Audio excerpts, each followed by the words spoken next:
नमस्कार. आज आपण या व्हिडिओमध्ये परिसंस्था म्हणजे काय किंवा परिसंस्थेचे प्रकार आपण पाहणार आहोत. याच्या अगोदरच्या व्हिडिओमध्ये आपण पारिस्थितिकी, पर्यावरण आणि परिसंस्था यांच्यामधला मूलभूत फरक पाहिलेला होता आणि त्याचबरोबर पारिस्थितिकीचे प्रकार आणि पारिस्थितिकीचा अर्थ काय आहे या संदर्भाची माहिती आपण पाहिलेली होती. त्याच्यानंतर आजच्या या व्हिडिओमध्ये आपण परिसंस्था म्हणजे काय किंवा परिसंस्थेचे प्रकार किती आहेत आणि त्याचबरोबर जलीय परिसंस्था, त्याच्यामध्ये नदी परिसंस्था असेल किंवा खाडी परिसंस्था असेल किंवा सरोवर परिसंस्था असेल या संदर्भाची माहिती आपण पाहणार आहोत. जसं की या ठिकाणी तुम्हाला माहिती दिलेली आहे परिसंस्था म्हणजे काय, त्या संदर्भात या ठिकाणी काही माहिती दिलेली आहे. जसं की पहिल्या ओळीमध्ये तुम्हाला दिलेली की परिसंस्था ही जी संकल्पना आहे ती सर्वप्रथम A.G. टान्सले यांनी जगासमोर आणली इसवी सन 1935 साली.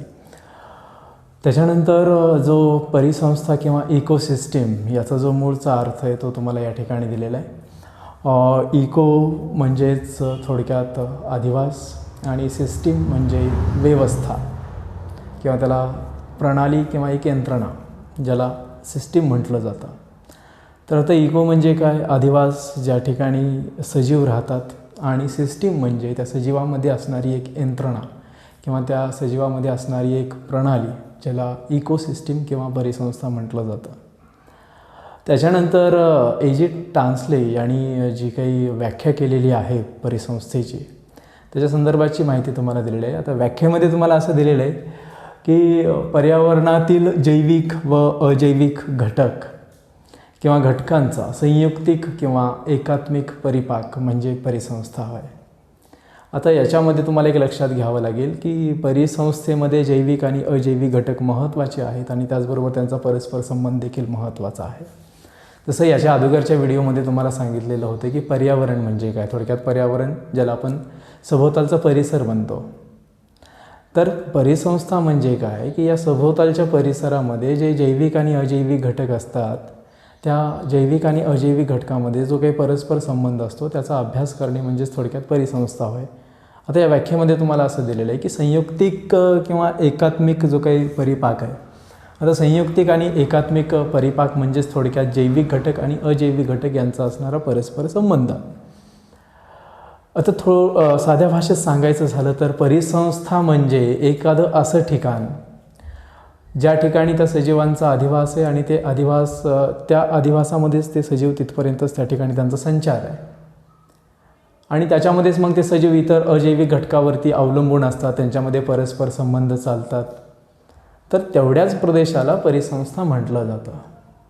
आता एक लक्षात घ्या की पर्यावरणामध्ये किंवा या पर्यावरण विषयामध्ये परिसंस्थेलाच आणखीन एक जो त्याच्यासारखाच एक घटक जो किंवा प्रदेशासाठी जो वापरला जातो त्याला बायोम म्हटलं जातं किंवा जीवसंहती म्हटलं जातं.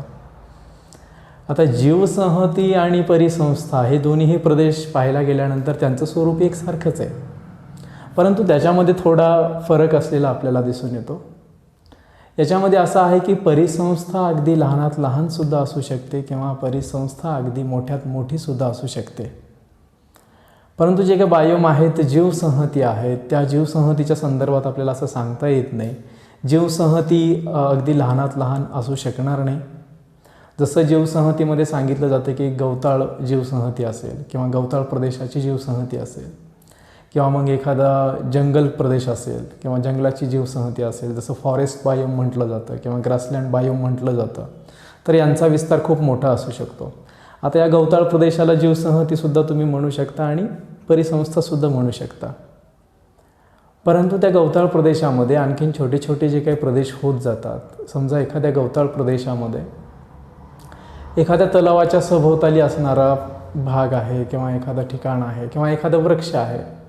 त्या वृक्षावरती काही मोजके सजीव असतात आणि त्या सजीवांचा जो काही अधिवास आहे त्या वृक्षावरतीच असतो आणि मग ते संपूर्ण जे काही वृक्ष आहे त्या वृक्षाला परिसंस्थासुद्धा म्हणता येऊ शकते. आता त्या वृक्षामध्ये सुद्धा एखादा छिद्र असेल किंवा त्या खोडावरती एखादं छिद्र असेल, त्या छिद्रामध्ये काही सजीव राहत असतील आणि त्या सजीवांचा अधिवास म्हणजे तेवढंच छिद्र. तर त्या छिद्रामध्ये येणारे जैविक आणि अजैविक घटक असतील तर त्या छिद्रालासुद्धा आपण परिसंस्था म्हणता येऊ शकते. म्हणजे एक लक्षात घ्या की परिसंस्था अगदी लहानात लहानसुद्धा असू शकते किंवा एकदम मोठीसुद्धा असू शकते. आता आपल्याला गवताळ परिसंस्थासुद्धा म्हणता येऊ शकते. किंवा एखादा जंगलाची परिसंस्था किंवा वन परिसंस्थासुद्धा म्हणता येऊ शकते, परंतु त्याच्यामध्ये अनेक परिसंस्था असू शकतात. एकाच परिसंस्थेमध्ये अनेक परिसंस्था असू शकतात. एवढंच काय, तुम्ही ज्या ठिकाणी राहता, जिथं राहता तिथंसुद्धा एखादी परिसंस्था असू शकते. म्हणजे तुम्ही ज्या घरामध्ये खोलीमध्ये राहता त्या खोलीमध्ये सुद्धा एखादी परिसंस्था असू शकते.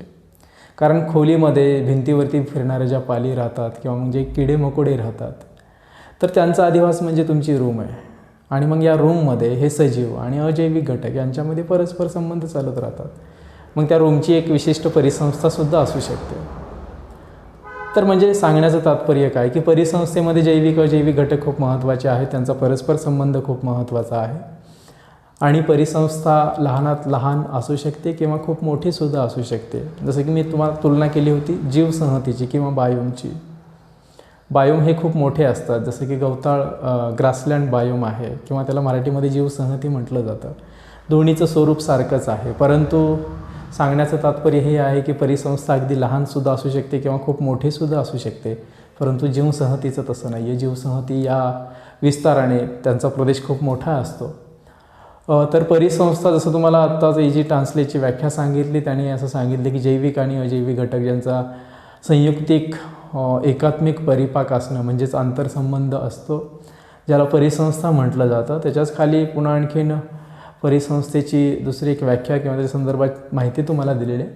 आता याच्यामध्ये असं दिलेलं आहे की परिसंस्था ही एक अशी व्यवस्था जी कार्यशील व परस्पर कार्यशील असते, ज्या व्यवस्थेचे संघटन एक किंवा अनेक जीव तसेच त्यांच्या सभोवताली असणाऱ्या पर्यावरणाशी मिळून बनलेली असते.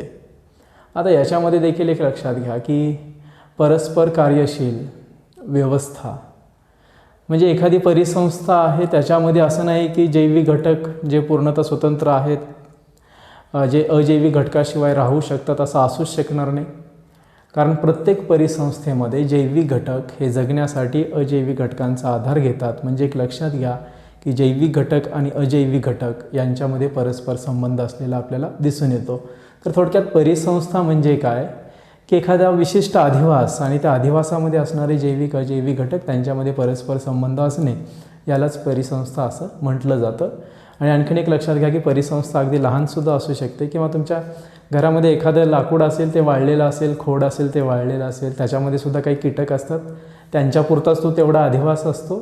आणि मग ते कीटक त्या लाकडावरती अजैविक जे काही घटक आहेत त्याच्यावरती अवलंबून असतात. आणि मग त्या खोडामध्ये जेवढे काही जैविक अजैविक घटक आहेत ज्यांचा परस्पर संबंध असतो, तर हे लाकडाचं एक खोडसुद्धा एक परिसंस्था असू शकते किंवा मग एक जंगलाचा भागसुद्धा एक परिसंस्था असू शकते किंवा मग ही संपूर्ण पृथ्वीसुद्धा एक परिसंस्था आहे. त्याच्यामुळे पूर्ण पृथ्वीपासून ते अगदी लहान लाकडाच्या खोडापर्यंत लहानात लहान परिसंस्था असू शकतात. त्याच्यानंतर या ठिकाणी तुम्हाला परिसंस्थेचे प्रकार दिलेले आहेत. आता या परिसंस्थेच्या प्रकारामध्ये आता जसं की वरती इकोसिस्टीम दिलेले, इकोसिस्टीमचे पुन्हा आणखीन तुम्हाला दोन मुख्य प्रकार दिलेले आहेत. त्या दोन मुख्य प्रकारामध्ये या बाजूला तुम्हाला नॅचरल म्हणजे नैसर्गिक परिसंस्था दिलेले आणि त्या बाजूला तुम्हाला आर्टिफिशियल म्हणजे मानवनिर्मित परिसंस्था दिलेली आहे. आपण नॅचरलमध्ये पाहूया. नॅचरलमध्ये आल्यानंतर तुम्हाला आणखीन इथं दोन प्रकार पाहायला मिळतील नॅचरलमध्ये. आता याच्यामध्ये टेरेस्टेरियल आणि त्याचबरोबर ॲक्वॅटिक म्हणजेच जलीय. आता ॲक्वॅटिक म्हणजे काय की जलीय परिसंस्था आणि टेरेस्टेरियल म्हणजे काय तर त्या ठिकाणी भूपरिसंस्था आपण त्याला म्हणू किंवा जमिनीवरील परिसंस्था म्हणू. आता त्याच्यानंतर ॲक्वॅटिकमध्ये ज्यावेळेस तुम्ही येचाल त्यावेळेस ॲक्वॅटिकमध्ये सुद्धा तुम्हाला आणखीन त्याच्यामध्ये वेगवेगळे प्रकार पाहायला मिळतात. आता याच्यामध्ये ॲक्वॅटिक जी काही परिसंस्था आहे, आता ॲक्वॅटिक परिसंस्थेमध्ये सुद्धा पुन्हा आणखीन याच्यामध्ये तुम्हाला दोन प्रकार दिलेले आहेत. जसं की फ्रेश वॉटर आणि त्याच्यानंतर मरीन म्हणजे त्याला आपण खारं पाणीसुद्धा म्हणू किंवा समुद्र म्हणू. तर याचं दोन प्रकारामध्ये विभाजन केलेलं आहे. आता याच्यामध्ये जे काही फ्रेश वॉटर आहे, फ्रेश वॉटरमध्ये पुन्हा आणखीन तीन भागामध्ये तुम्हाला विभाजन केलेलं दिसेल. आता याच्यामध्ये तीन भाग म्हणजेच पहिल्यांदा जे काही तुम्हाला दिले ते म्हणजे लेंटिक. आता लेंटिक म्हणजे काय एक लक्षात घ्या की ज्या ठिकाणी पाणी स्टेबल आहे, पाणी स्टेबल आहे तर त्या ठिकाणी लेंटिक इकोसिस्टीम ज्याला आपण म्हणू. आता पाणी स्टेबल कुठे असतं, जमिनीवरती एखादं तळं असेल, एखादं सरोवर असेल तर त्या ठिकाणी पाणी स्टेबल असतं. आता हे लेंटिक इकोसिस्टीम ज्याला म्हटलं जातं. आणि त्याच्यानंतर दुसरी आहे लोटिक इकोसिस्टीम. आता लवटिक इकोसिस्टीममध्ये बघा जिथं पाणी वाहतं राहतं, म्हणजे ओढे असतील, नाले असतील, नदी असेल, तर या ठिकाणीसुद्धा एक आपल्याला परिसंस्था पाहायला मिळते. त्याच्यानंतर तुम्हाला ॲक्वॅटिकमध्येच तिसरा जो प्रकार दिलेला आहे किंवा फ्रेश वॉटरमध्येच तिसरा जो काही प्रकार दिलेला आहे तो म्हणजे वेटलँड्स. वेटलँड्स इकोसिस्टीम म्हणजे ज्याला आपण दलदलीय परिसंस्था म्हणू. आता ही दलदलीय परिसंस्था म्हणजे शक्यतो किनारपट्टीवरती आपल्याला या दलदलीय परिसंस्था पाहायला मिळतात. तर हे म्हणजे फ्रेश वॉटरमध्ये हे 3 प्रकार इकोसिस्टीमचे पाळले जातात. एक लेंटिक म्हणजे जिथं पाणी स्टेबल आहे अशा परिसंस्था, दुसरं लोटिक जिथं पाणी वाहतं राहतं अशी एक परिसंस्था, आणि त्याच्यानंतर वेटलँड्स म्हणजे जिथं दलदल आहे तर अशा ठिकाणी म्हणजे फ्रेश वॉटरमध्ये पुन्हा आणखीन परिसंस्थेचे 3 प्रकार पाडले. त्याच्यानंतर तुम्हाला पलीकडे दिलेले मरीन म्हणजे सागरीय परिसंस्था त्याला आपण म्हणू. आता सागरीय परिसंस्थेमध्ये सुद्धा 3 प्रकार तुम्हाला दिलेले आहेत. याच्यामध्ये कोस्टल एरिया. आता कोस्टल एरिया म्हणजे ज्या ठिकाणी किनारपट्टीचा भाग आहे असा भाग. आता किनारपट्टीच्या भागामध्ये मग कोणता एरिया येतो, मग त्यामध्ये एस्च्युरीज असतील किंवा मग त्या ठिकाणी कोरल रीफ असेल, प्रवाळ असेल, तर त्याचा हा भाग येतो. त्याच्यानंतर सागरीय परिसंस्थेमध्येच आणखीन एक तुम्हाला प्रकार दिलेला आहे तो म्हणजे अपवेलिंग. अपवेलिंग रिजनचा जो काही भाग येतो, अपवेलिंग म्हणजे एक लक्षात घ्या की जिथं समुद्रामधून खालून पाणी वरती येतं किंवा असे काही सागरी प्रवाह असतात ते खालून वरती येत राहतात, तर अशा ठिकाणी सुद्धा बरेचसे सजीव आपल्याला पाहायला मिळतात. त्यांचा एक अधिवास आपल्याला त्या ठिकाणी पाहायला मिळतो. तर त्याला अपवेलिंग रिजन म्हटलं जातं. तिथे एक आपल्याला विशिष्ट प्रकारची इकोसिस्टीम पाहायला मिळते. त्याच्यानंतर दिलेला आहे ओपन ओशियन म्हणजे जो खुला समुद्र आहे, खुला महासागर आहे, तर अशा ठिकाणीसुद्धा आपल्याला इकोसिस्टीम किंवा परिसंस्था पाहायला मिळते. म्हणजे सागरामध्ये पुन्हा आणखीन 3 प्रदेश तुम्हाला दिलेले आहेत परिसंस्थेच्या संदर्भात. आता हे झालं संपूर्ण ॲक्वॅटिक इकोसिस्टीम ज्याला आपण जलीय परिसंस्था म्हणू. त्याच्यानंतर दुसरी जी परिसंस्था आहे ज्याला टेरिस्टेरियल इकोसिस्टीम म्हटलं जातं, त्याला भूपरिसंस्था म्हटलं जातं, म्हणजे जमिनीवरील परिसंस्था. आता जमिनीवरील जी काही परिसंस्था आहे त्याच्यामध्ये प्रामुख्याने तुम्हाला 3 परिसंस्था दिलेल्या आहेत. त्याच्यामध्ये ग्रासलँड इकोसिस्टीम आहे ज्याला गवताळ परिसंस्था आपण म्हणतो, दुसरी आहे डेझर्ट इकोसिस्टीम ज्याला आपण वाळवंटीय परिसंस्था म्हणतो, आणि त्याच्यानंतर आहे फॉरेस्ट इकोसिस्टीम ज्याला आपण जंगल परिसंस्था म्हणतो. तर या जमिनीवरल्या आहेत. याच्या अगोदरच्या ज्या काही तुम्हाला सांगितलेल्या होत्या त्या संपूर्ण पाण्यामधल्या परिसंस्था आहेत किंवा त्याच्यामध्ये सुद्धा आपण वेगवेगळे प्रकार पाहिले होते, म्हणजे गोड्या पाण्यामधल्या परिसंस्था आणि खाऱ्या पाण्यामधल्या परिसंस्था, त्यांची पुन्हा आणखीन आपण वेगवेगळी लोकेशन पाहिलेली आहेत. तर हे सगळं संपूर्ण जे काय आहेत ते म्हणजे नॅचरल इकोसिस्टीमचे हे सगळे प्रकार आहेत. आता त्याच्यानंतर तुम्हाला आणखीन एक मुख्य प्रकार दिलेला आहे आर्टिफिशियल इकोसिस्टीम. आता आर्टिफिशियल इकोसिस्टीम जी काय आहे ज्याला मानवनिर्मित आपण म्हणू. आता मानवनिर्मितमध्ये सुद्धा एक प्रकारची इकोसिस्टीम असते, परिसंस्था असते. जसं की उदाहरणार्थ समजा माणूस शेती करतो आहे. आता एका विशिष्ट शेतकऱ्याचं एक विशिष्ट असा शेतीचा प्रदेश आहे, तर त्या शेतीच्या प्रदेशामध्ये आपण पाहतो की तेवढ्या शेतीच्या प्रदेशामध्ये काही सजीव असतात, ते दररोज आपल्याला त्याच ठिकाणी दिसतात, त्यांचा तो अधिवास असतो. आणि मग तेवढ्याच शेतीपुरते किंवा तेवढ्याच त्या एरियापुरते असणारे सजीव किंवा जैविक घटक आणि त्याच एरियामध्ये असणारे अजैविक घटक यांचा जो काही परस्पर संबंध असतो त्याला आपण म्हणजे शेती परिसंस्था म्हणतो. म्हणजे माणसाने त्या ठिकाणी ते तयार केलेले आहे, त्याच्यामुळे त्याला आर्टिफिशियल इकोसिस्टीम म्हटलं जातं. तर हे सगळे इकोसिस्टीमचे प्रकार आपण पाहणार आहोत. तर याच्यामध्ये आपण सुरुवातीला ॲक्वॅटिक इकोसिस्टीम पाहणार आहे आणि ॲक्वॅटिक इकोसिस्टीममध्येच आपण स्टार्टिंगला फ्रेश वॉटर इकोसिस्टीम पाहणार आहोत. आता ह्याच्यामध्ये आपण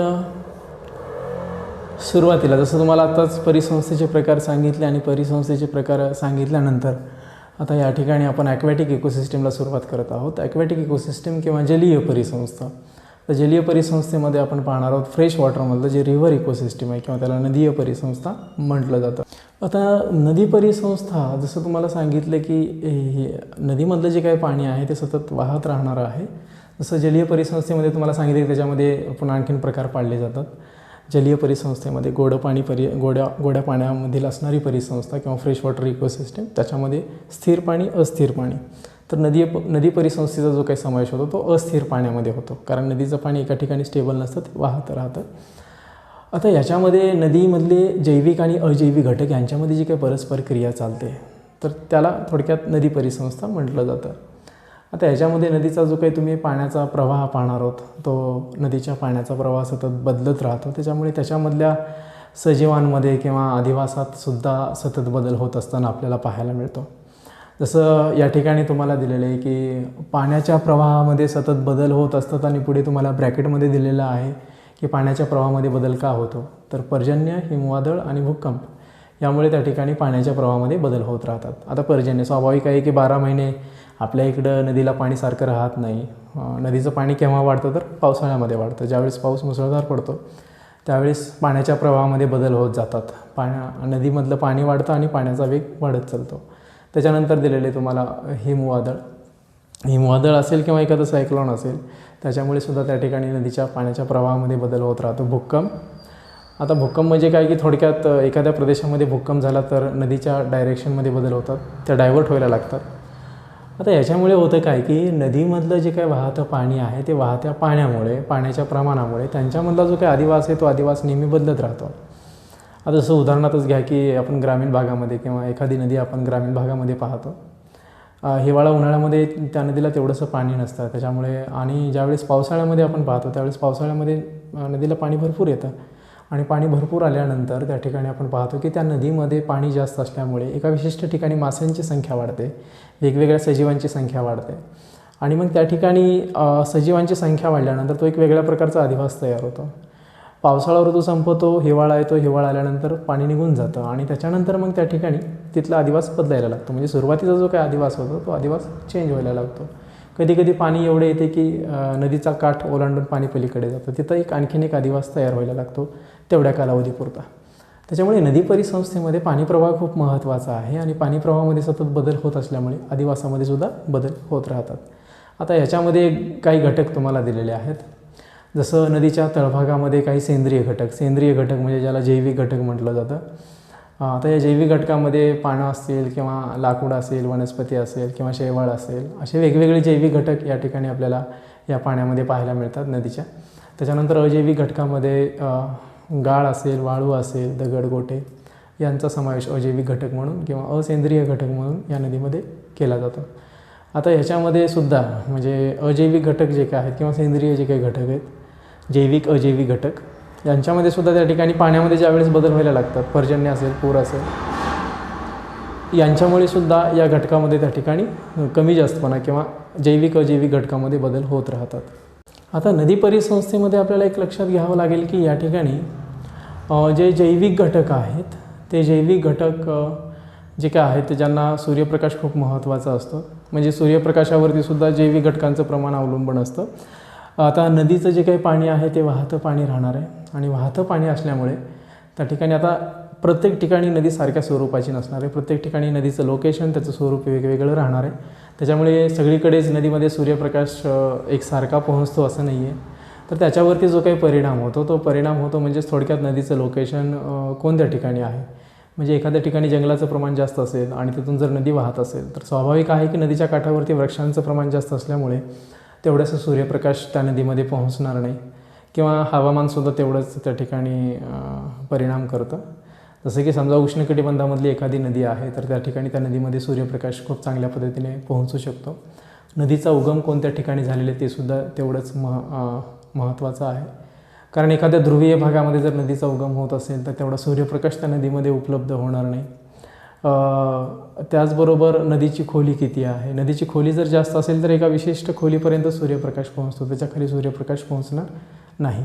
आणि हा सूर्यप्रकाश जिथं पोहोचतो तिथं त्या ठिकाणी जे उत्पादक आहेत, प्रोड्युसर ज्याला आपण म्हणतो, म्हणजे नदीमधले जे काही जैविक घटक आहेत त्याच्यामधलं वनस्पती असतील, हे वनस्पती हे सूर्यप्रकाश ग्रहण करतात आणि नदी परिसंस्थेमधले जे काही इतर सजीव आहेत त्यांना त्या ठिकाणी अन्न म्हणून ते प्रोव्हाइड करण्याचं काम करतात. त्याच्यामुळे नदीमध्ये पोहोचणारा सूर्यप्रकाश हा नदी परिसंस्थेसाठी खूप महत्त्वाचा आहे. तर ही झाली माहिती नदी परिसंस्थेविषयी. त्याच्यानंतर आपण या ठिकाणी तुम्हाला दुसरा जो प्रकार दिलेला आहे तो म्हणजे ॲक्वॅटिक इकोसिस्टीममध्येच लेंटिक इकोसिस्टीम. लेंटिक म्हणजे ज्या ठिकाणी पाणी स्थिर राहतं त्याच्यामध्ये मग तळी असतील किंवा सरोवर असतील. आता इथली परिसंस्था, जसं तुम्हाला नदीचं स्वरूप सांगितलं की नदी परिसंस्थेचं स्वरूप कसं असतं, वाहतं पाणी असतं, जैविक अजैविक घटकामध्ये वाहत्या पाण्याच्या प्रवाहानुसार बदल होत राहतात, पाण्याचं प्रमाण कमी जास्त होत राहतं. आता याच्यामध्ये जे तळं आणि सरोवर आहेत तर याच्यामध्ये सुद्धा त्या ठिकाणी ही जी काही परिसंस्था आहे या परिसंस्थेमध्ये प्रामुख्याने सरोवर परिसंस्था किंवा तळी परिसंस्था असेल याच्यामध्ये प्रामुख्याने 3 विभाग सांगितले जातात. पहिला जो विभाग तुम्हाला या ठिकाणी दिलेला आहे लिट्टोरल. आता लिट्टोरल एरिया जो काय आहे तर या ठिकाणी काठावरला प्रदेश येतो थोडक्यात. म्हणजे जसं तुम्हाला या इमेजमध्ये दाखवलेलं आहे की आता तळ्याचा भाग आहे आणि तळ्याचा जो काही काठावरला भाग आहे त्या काठावरच्या भागामध्ये त्या ठिकाणी ज्या वनस्पती आहेत म्हणजे मुळं असलेल्या वनस्पती आपल्याला या काठावरच्या प्रदेशामध्ये पाहायला मिळतात. तर हे जैविक घटक आपल्या लिटोरल झोनमध्ये किंवा लिटोरल एरियामध्ये आपल्याला पाहायला मिळतात. त्याच्यानंतरचा जो काही तुम्हाला दुसरा विभाग दिलेला आहे सरोवर परिसंस्थेमध्ये तो म्हणजे लिम्नेटिक एरिया, खुला महासागराचा भाग ज्या ठिकाणी सूर्यप्रकाश व्यवस्थितपणे पोहोचतो. तर हे लिम्नेटिक झोन जे काय आहेत, आता या ठिकाणी तुम्हाला जे काही जैविक घटक आढळणारे ते म्हणजे स्वतः पोहणारे किंवा स्विमिंग करणारे जे काही सजीव आहे ते खुल्या पाण्यामध्ये, हा खुला जो काही पाण्याचा भाग आहे तर या ठिकाणी तुम्हाला हे सजीव आढळतील जे स्वतः पोहणार आहेत किंवा स्विमिंग करणार आहेत. त्याच्यानंतर दुसरा जो आहे प्रोफंडल विभाग. प्रोफंडल विभाग म्हणजे जिथपर्यंत सूर्यप्रकाश पोहोचत नाही असं. कारण एक लक्षात घ्या की सरोवराचा जो काही भाग आहे त्याची खोली जर जास्त असेल तर एका विशिष्ट खोलीपर्यंतच साधारणतः 200 मीटर असेल तिथपर्यंतच त्या ठिकाणी सूर्यप्रकाश पोहोचतो. त्याच्यानंतरचा जो काही पलीकडला भाग आहे त्या ठिकाणी सूर्यप्रकाश सहजासहजी पोहोचत नाही.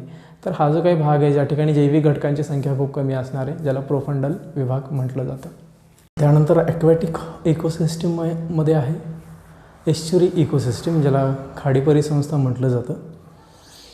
आता खाडी म्हणजे नेमकं काय की ज्या ठिकाणी नद्या महासागराला येऊन मिळतात, जिथं नद्यांचं मुख आहे त्या नदीच्या मुखामध्ये जिथपर्यंत महासागराचं पाणी आतमध्ये येतं तो जो काही भाग आहे त्याला खाडी म्हटलं जातं.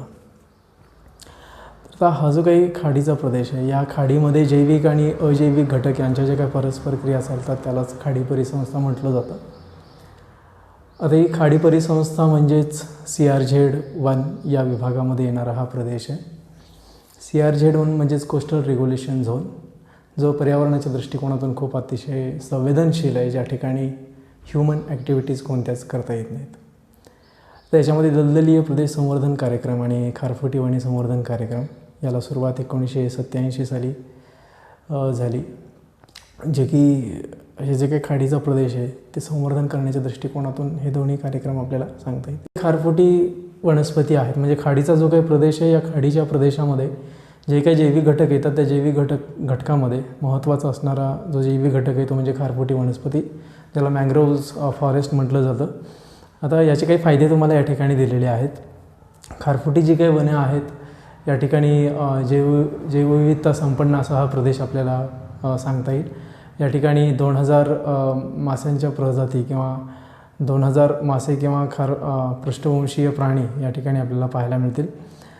त्याचबरोबर हा जो काही विभाग आहे या ठिकाणी या खाडीच्या प्रदेशामध्ये काही जलचर प्राण्यांचं पोषण आणि प्रजननाचं हे ठिकाण आहे, जसं की कासव असेल, मगर असेल, हे कोस्टल लाईनवरती. आता हा जर एरिया आपण पाहिला तर हा किनारपट्टीवरतीच येणारा एरिया आहे. त्याच्यामुळे या किनारपट्टीवरती काही जलचर प्राणी ज्यांचं पोषण आणि प्रजननाचं हे ठिकाण आपल्याला सांगता येईल. ते देखील एक महत्त्व आपल्याला या खाडी प्रदेशाचं किंवा खारफुटी वनांचं सांगता येईल. किनारपट्टीचं संरक्षण खूप मोठ्या प्रमाणावर होतं. ज्या खाडी प्रदेशामध्ये मँग्रोव्हची वनं आहेत किंवा खारफुटीची वनं आहेत या ठिकाणी किनारपट्टीचं संरक्षण. आता किनारपट्टीचं संरक्षण म्हणजे नेमकं काय की वेगाने येणारं जे काही सागराचं पाणी आहे किंवा सागराच्या लाटा आहेत त्या लाटांचा आघात या खारफुटीच्या वनावरती होतो.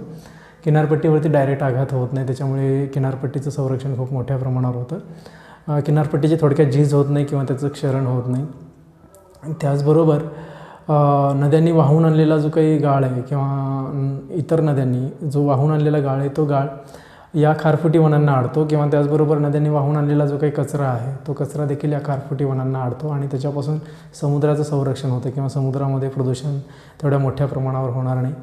त्याचबरोबर जे काही सायक्लॉन आहे, ज्यावेळेस महासागरामध्ये सायक्लॉन किंवा चक्रीवादळ निर्माण होतं त्यावेळेस मोठमोठ्या लाटा त्या ठिकाणी निर्माण होतात. त्याचबरोबर सुनामी आल्यानंतरसुद्धा मोठ्या लाटा, भयंकर लाटा आपल्याला या ठिकाणी पाहायला मिळतील. त्या लाटांचा आघात डायरेक्ट किनारपट्टीवरती न होता अगोदर खारफुटीच्या वनावरती होतो. लाटांची तीव्रता कमी होते आणि लाटांची तीव्रता कमी झाल्यामुळे त्या ठिकाणी देखील संरक्षण होतं. तर हे महत्त्व आपल्याला खारफुटी वनांचं सांगता येईल. त्याच्यानंतरची ॲक्वॅटिक इकोसिस्टीममधलीच दुसरी इकोसिस्टीम आहे वेटलँड इकोसिस्टीम, ज्याला दलदलीय परिसंस्था म्हटलं जातं. आता या दलदलीय परिसंस्था थोडक्यात त्याचं स्वरूप कशा पद्धतीचं असतं एक लक्षात घ्या. जमीन आणि पाणी यांचं मिक्सचर ज्या ठिकाणी असतं त्या ठिकाणाला दलदलीय प्रदेश असं म्हटलं जातं. थोडक्यात या ठिकाणी असणारं जे काही पाणी आहे ते पूर्णतः किंवा अंशतः उथळ स्वरूपाचं असतं, म्हणजे इथं खोली जास्त नसते. आणि त्याचबरोबर इथं सूर्यप्रकाश मोठ्या प्रमाणावर उपलब्ध असल्यामुळे इथं जैवविविधता विपुल प्रमाणात आपल्याला पाहायला मिळेल किंवा बायोडायव्हर्सिटी तर खूप मोठ्या प्रमाणावर असते. कारण एक लक्षात घ्या की स्पेशली उष्णकटिबंधामध्ये हे जे काही दलदलीय प्रदेश आहेत इथं वनांचं प्रमाण खूप मोठ्या प्रमाणावर असतं. वनांचं म्हणजेच उत्पादक खूप मोठ्या प्रमाणावर आहे, उत्पादकांची संख्या जास्त, त्याच्यामुळे इतर सजीवांची संख्यासुद्धा आपल्याला या ठिकाणी जास्त पाहायला मिळते. दलदलीय प्रदेशामध्ये प्रामुख्याने 2 प्रकार सांगितले जातात. एक मार्शस म्हणजेच ज्या ठिकाणी दलदली म्हणजे जमीन आणि पाण्याचा मिक्सचर भाग आहे आणि त्या ठिकाणी काही जलीय वनस्पती वरती आलेल्या आपल्याला पाहायला मिळतील किंवा गवताचा काही भाग या प्रदेशामध्ये वरती आलेला असतो. त्याच्यानंतर दुसरा जो प्रकार सांगितला जातो तो म्हणजे स्वॅम्पी रिजन. स्वॅम्पी रिजन म्हणजेच पाणी आणि जमीन यांचं मिक्सचर असतं किंवा बराचसा उथळ पाण्याचा भाग असतो आणि त्याच्यामध्ये वनांचं प्रमाण खूप मोठ्या प्रमाणावर असतं. जसं की तुम्हाला या स्लाईडमध्ये इमेजमध्ये दाखवलेलं आहे. मार्शसची एक इमेज तुम्हाला वरती दाखवलेली आहे जिथं गवताचं प्रमाण सर्वाधिक जास्त आहे. पाण्याचाही भाग तुम्हाला त्या ठिकाणी दिसतो आणि स्वॅम्पी रिजन म्हणजे त्याच्या खाली एक तुम्हाला इमेज दाखवलेली आहे ज्या ठिकाणी उथळ पाण्याचा भाग मोठ्या प्रमाणावर आणि वनांचं प्रमाण देखील खूप मोठ्या प्रमाणात. काही दलदलीय जी काही परिसंस्था आहे किंवा वेटलँड इकोसिस्टम जे काय आहे तर त्याचं इम्पॉर्टन्स काय आहे किंवा त्याचं महत्त्व काय आहे आणि त्याचं संवर्धन का करायचं तर त्याचे काही महत्त्व आपल्याला या ठिकाणी दिलेलं आहे. दलदलीय परिसंस्था जी काय आहे या ठिकाणी विविध प्रकारच्या बुरशी असतील, वनस्पती असेल किंवा वृक्ष असतील तर यांचं जलीय प्राण्यांचा अधिवास खूप मोठ्या प्रमाणावर आपल्याला या ठिकाणी पाहायला मिळतं. त्याचबरोबर उत्पादकता खूप जास्त आहे. दलदलीय प्रदेशामध्ये वनस्पतीचं प्रमाण जास्त आहे, त्याच्यामुळे इतर सजीवांचीही संख्या आपल्याला इथं खूप मोठ्या प्रमाणात पाहायला मिळते. स्पेशली दलदलीय प्रदेशामध्ये सर्वाधिक जास्त संख्या जी आढळून येते ती म्हणजे पक्ष्यांची.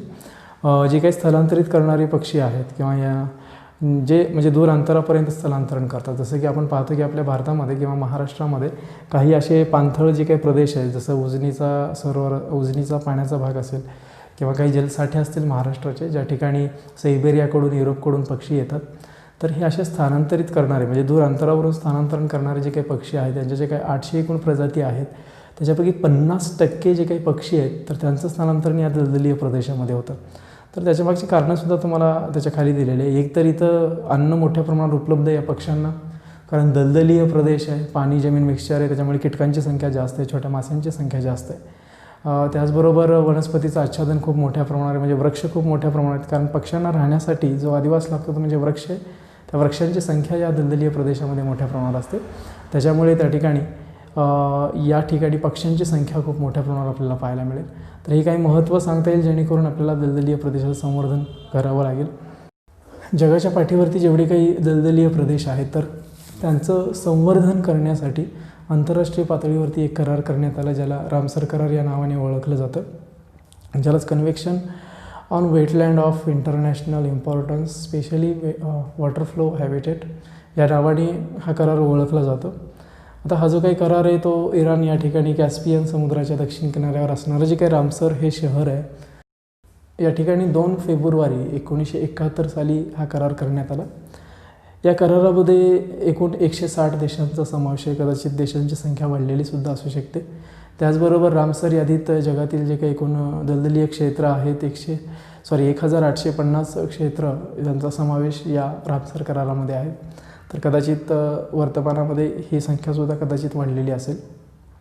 भारतातील जे काही केवलदेव राष्ट्रीय उद्यान आहे जे चिल्का सरोवराजवळ येतं तर हे पहिलं असं दलदलीय क्षेत्र आहे जे 1981 साली या रामसर करारामध्ये त्याचा समावेश करण्यात आला.